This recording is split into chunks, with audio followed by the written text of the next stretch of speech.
आणि भाजपचा सत्ता स्थापनेकडे महापालिकेचं विजय घोडदौड दुहेरी संगम, काय सांगाल? नमस्कार.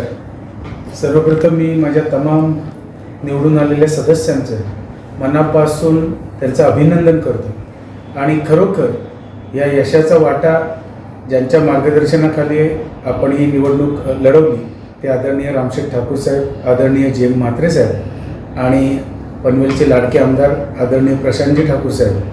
आणि खरोखर की यांच्या माध्यमातून आपण जी निवडणूक लढवली त्याला भरघोस असा प्रतिसाद या इथल्या पनवेलच्या नागरिकांनी दिला. आणि त्याच्यात दुग्ध शर्करा योग आज माझा वाढदिवस आणि त्याच्यात अजून की आम्ही शेतकरी कामगार पक्षातनं भारतीय जनता पार्टीत आलो, 10 मे रोजी आलो. आणि खरोखर की जो न्याय माझ्यासोबत आलेल्या सदस्यांना, नगरसेवकांना मिळाला ते आज 2 सोडले तर मला वाटतं 7 नगरसेवक आज निवडून आलेले आहेत. त्याच्यामुळे त्यांचं देखील मनापासून मी अभिनंदन करतो. आणि जे माझे सदस्य 3 निवडून आले नाहीत त्यांना देखील त्यांच्या भावी वाटचालीसाठी शुभेच्छा देतो. अतिशय चांगली लढत, चुरशीची लढत त्यांनी दिली. आणि एकच सांगेन की इथे जुना नवीन वाद हा अजिबात नाही आहे, हे याच्यावरनं स्पष्ट झालं आहे. कारण आम्हाला न्याय मिळाला म्हणजे माझ्यासोबत आलेल्या सर्व नगरसेवकांना त्यांना मानाचं स्थान मिळालं. आणि इथून पुढे देखील आता जिल्हा परिषद पंचायत समिती आहेच येत्या 5 तारखेला आहे, तर नक्कीच आम्ही ताकदीनं जुना नवीन काही असं न मानता आम्ही 100% भारतीय जनता पार्टी हा पक्ष कसा वाढेल याकडे माझं लक्ष असणार. ताई बिनविरोध महापालिकेत गेलेल्या एकूणच जनतेला भविष्यात काय आपण कामांच्या स्वरूपात काय आश्वासित कराल? मी जिथून 18 नंबरमधनं गेल्या वेळेला निवडून आलो गेल्या 8 वर्षापूर्वी, त्याच वॉर्डमधनं आता ममता बिनविरोध झाली. विरोधकांनी त्याच्यावर टीका केली की बिनविरोध समोरच्यांना तुम्ही आणलीत तर पैसे देऊन तुम्ही निवडून आणलं. पण तुम्हाला पत्रकार बंधू आणि मी सर्वांनाच सांगू इच्छितो की समोर असणारे कॅन्डिडेट जर तुम्ही बघितले तर कदाचित ती नावं तुम्हाला देखील माहिती नसतील. त्याच्यामुळे ही नावंच अशी आली आहेत की मला वाटतं मी केलेल्या कामाच्या जोरावर ही आणि माझ्यावर असलेला माझ्या वडिलांचा सन्माननीय जे म्हात्रे साहेबांचा आशीर्वाद आणि त्यांच्या पावलावर पाऊल मी म्हणणार नाही, पण मी प्रामाणिक प्रयत्न करत आलो की जनतेची कामं ती वेगवेगळ्या प्रकारची कामं असतील, ही सगळी कामं मी करत आलेलो आहे. तर नक्कीच त्याच्यामुळेच ममता ही बिनविरोध झाली असं मला सांगावं लागेल. महापालिका विजयाचा आता यानंतर पंचायत समिती आणि जिल्हा परिषद निवडणुका येत आहेत, कसं पाहताय त्याकडे? नक्कीच तुम्हाला सांगतो की आता पंचायत समिती आणि जिल्हा परिषद मोजक्या दिवसांवरच आहे, जवळजवळ 15 दिवसावर आहे, 5 तारखेला म्हणून. तर तुम्ही तोही निकाल बघाल आणि खूप चांगला निर्णय आणि खूप चांगला निकाल तुम्हाला तिथेही दिसेल. आपले जे समर्थक आहेत म्हणजे यावेळी नगरपालिकेमध्ये तुम्ही त्यांना सामावून घेतलं, पण तुमचे जे समर्थक आहेत पंचायत समिती आणि जिल्हा परिषदमध्ये त्यांची पण वर्णी लागेल. कसं आहे की शेवटी समर्थक म्हणण्यापेक्षा की भारतीय जनता पार्टीचा सदस्य हा त्याच्या कामाच्या जोरावर निवडून आला पाहिजे, सर्वप्रथम ते आहे.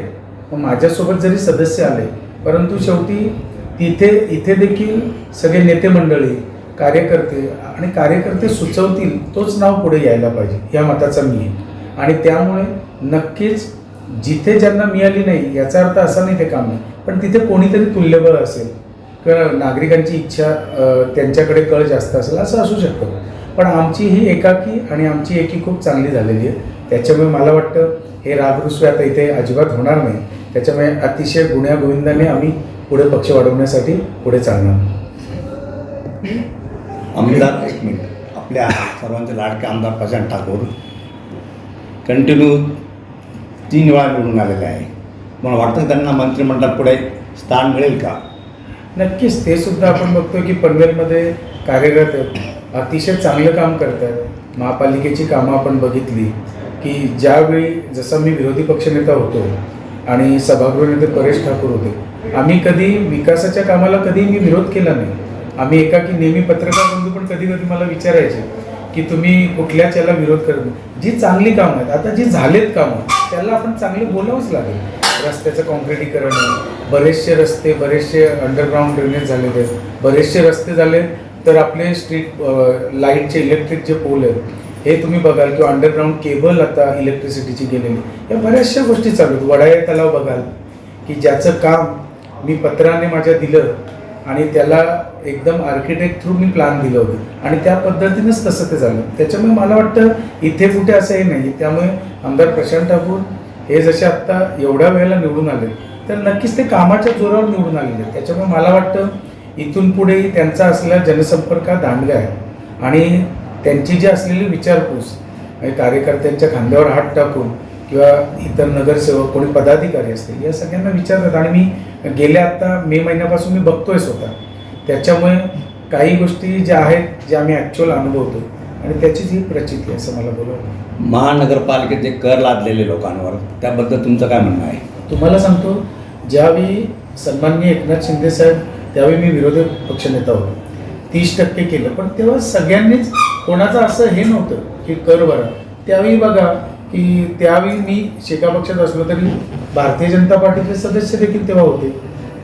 त्याच्यामुळे सगळ्यांची ही होती की असं नाही की कोणाला नागरिकांना कर लावा. आता पनवेलमध्ये तुम्ही जुनी नगरपालिका बघाल 4.5 स्क्वेअर किलोमीटरमध्ये, तर इथे टॅक्स कमी झाला आहे आणि जे ग्रामपंचायती होत्या तिथे टॅक्स वाढला आहे.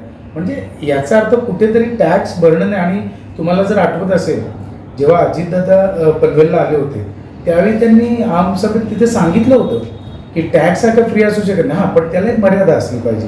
मग आम्ही नवी मुंबईचा टॅक्स किती आहे, 28 पैसे स्क्वेअर फीटला कसा चालतो, मग आपला कसा 97 हे दाखवलं. पण नंतर हळूहळू त्याच्यावर आलो.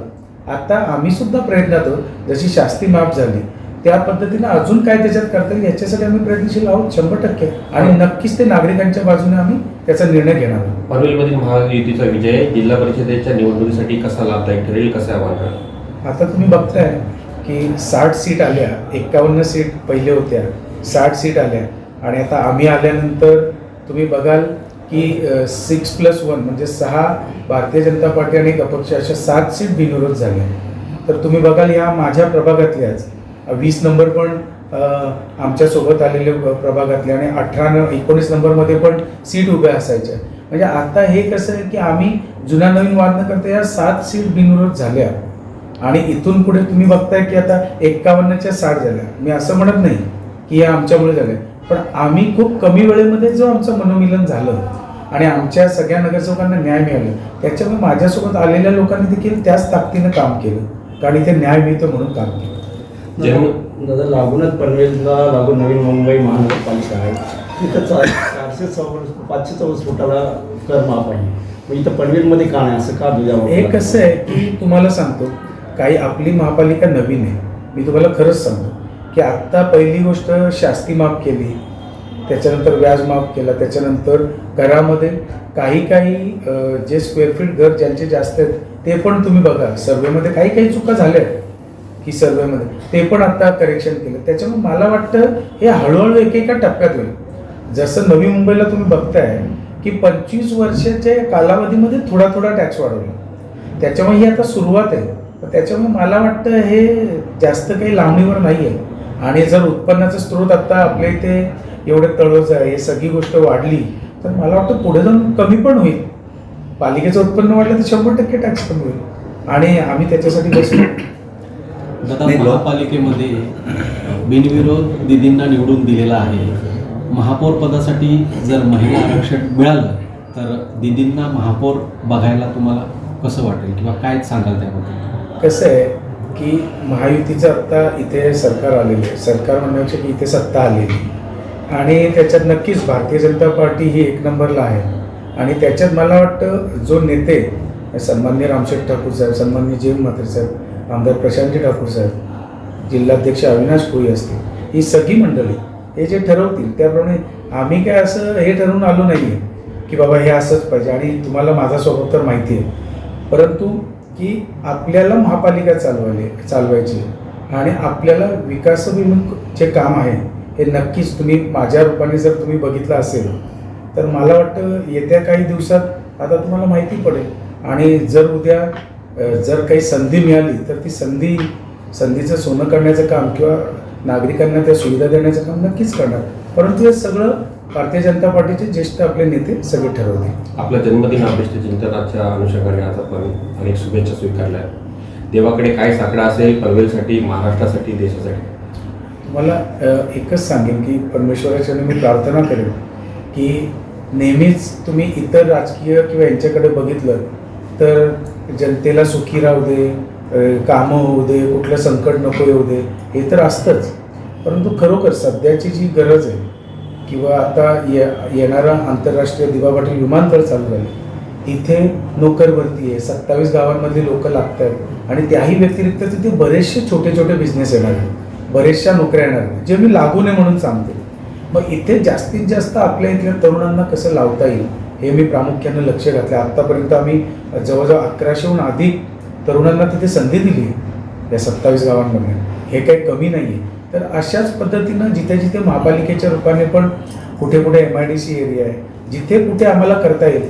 कारण आत्ता सध्या ममता बिनविरोध आणि ती पालिकेत बसणार आहे सभागृहात आणि मी तसा आता पक्षवाढीसाठी कामाला लागणार आहे, ऑलरेडी लागलेलो आहे आणि थोडा वेळ असल्यामुळे या सगळ्या गोष्टी मला स्वतःला आवड आहे त्याच्यात.